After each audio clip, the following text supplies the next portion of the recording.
क्या हुआ है? नाराज हो? नहीं तो। फिर? आपसे एक बात पूछूं? हाँ हाँ पूछो। अम्मी बताया करती थी कि दादा मरहूम ने मेरी और आपकी मंगनी बचपन में तय की थी, और ये बात दुरुस्त है। आप मुझसे शादी करेंगी ना? मोहसिन, तुम्हारी तबीयत ठीक नहीं है, तुम अपने कमरे में जाके आराम करो।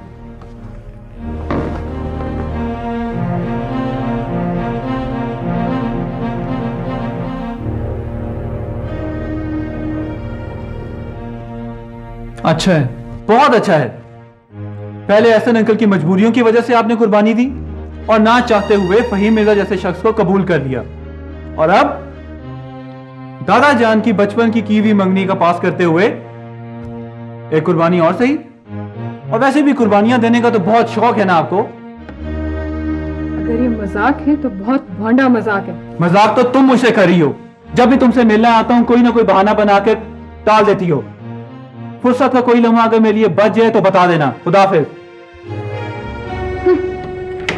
समझता है अपने आप को कुछ। दुख की कोहर ने एक बार फिर रास्ता धुंधला दिया है। रास्ता दिखाइए आगा जी।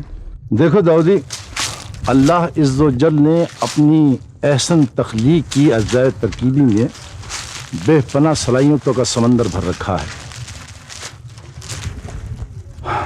ज़रूरी अमर यह है कि बातिन में मौजूद इस ठाटे मारते समंदर को महसूस करो। बातिन में तो एक खला है। नहीं, वही नूर का चश्मा भी है। आप जैसी देखने वाली नजर कहां से लाऊं आगा जी?